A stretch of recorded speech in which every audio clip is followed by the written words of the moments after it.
अस्सलाम वालेकुम, मैं नीलू मेहंदी आर्टिस्ट।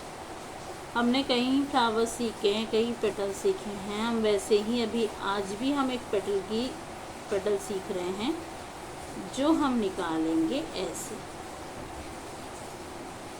देखो, मैं दोबारा से बता रही हूँ आपको ये क्या होता है। ये यहाँ से पहले आप हार्ट शेप लोगे, फिर 5 शेप लोगे, फिर आप नीचे चले जाओगे। ठीक है।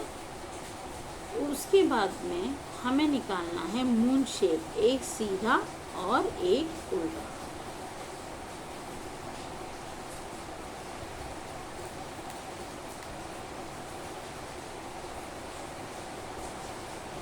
ये हुआ मून शेप। ठीक है। और वैसे भी, और ये है हमारा मून शेप के बाद फ्लैट वाला 5 शेप। देखो, काफ़ी फ्लैट है, आपको नज़र आ रहा होगा, ये काफ़ी फ्लैट है।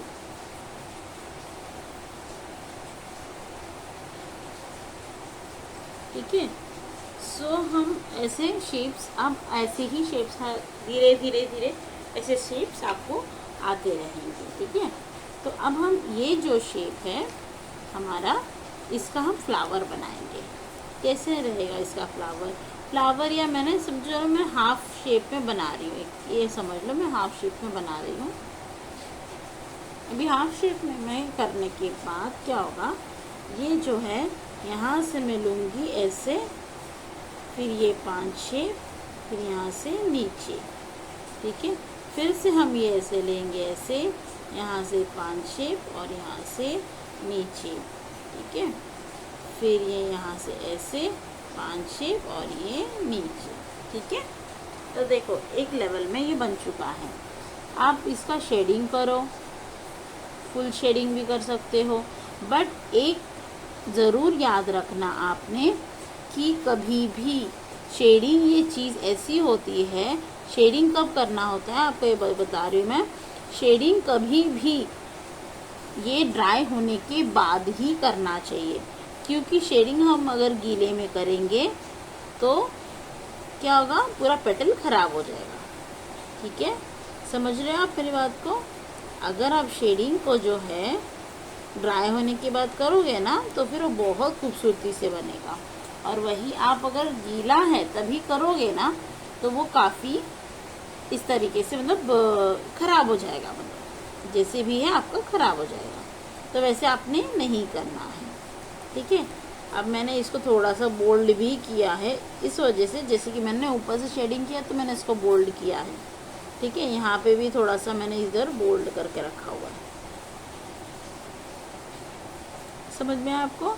आप जैसे चाहे वैसे भर सकते हो, ज़रूरी नहीं है कि मैंने ऐसे किया तो आपने वैसे, ऐसे कुछ नहीं है। आप जैसे चाहो वैसे कर सकते हो। ये सारी चीज़ें जो है आपको ये आगे आगे पता चलेंगी कि आगे आगे क्या आता है।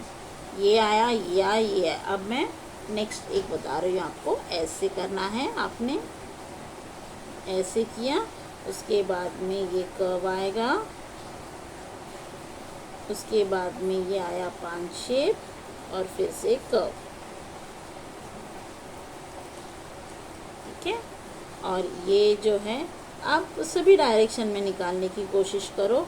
आप जितने डायरेक्शन, सभी डायरेक्शन करोगे ना, तो आपको उतना ही अलग अलग अलग अलग समझ में आ जाएगी, कैसे निकालना है, कैसे करना है, आप समझ पाओगे। ठीक है। ये है हुआ। उसके बाद में ये है आपका डायरेक्शन सेकेंड।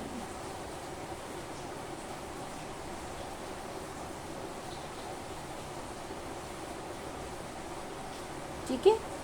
समझ में आपको इतना। ठीक है।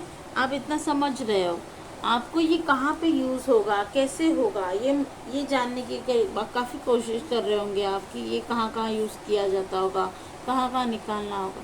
तो वैसे ही मैं आपको कह रही हूँ, अगर आप सब्सक्राइब करोगे, कमेंट करोगे, तो आपको रोज़ अलग अलग जो मैं सिखाती हूँ डे टू डे, तो आपको ये नोटिफिकेशन आते रहेंगे। और जैसे जैसे आपको नोटिफिकेशन आते रहेंगे, आप अलग अलग सारी चीज़ें सीख पाओगे।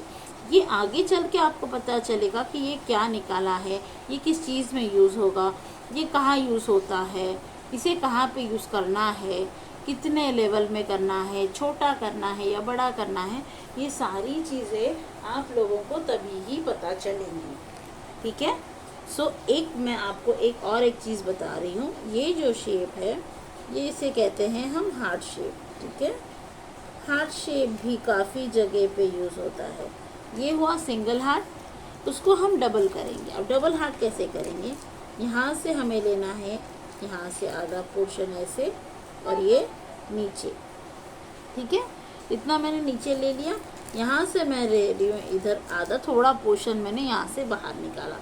उसके बाद में यहाँ से मैंने जो उठाया है, फिर मैं इसे यहाँ पे, देखो हो गया ड्यूअल हार्ट। ये हार्ट बड़ा आएगा तो यह हार्ट छोटा आएगा। ये ध्यान रखना है कि जब आप पहले ये कर्व बना लो उसके बाद ही ये निकालना, क्योंकि अगर आप डायरेक्ट ऐसे करके निकालने जाओगे तो कभी छोटा बड़ा ये मिसमैच हो जाता है। तो आप ट्रिक को ध्यान रखा करो कि कैसे बनाते हैं। ट्रिक टू ट्रिक जाओगे, line to line, steps to step जाओगे तो आपको काफ़ी अच्छी तरीके से आप बना पाओगे। ठीक है, आज के लिए इतना ही।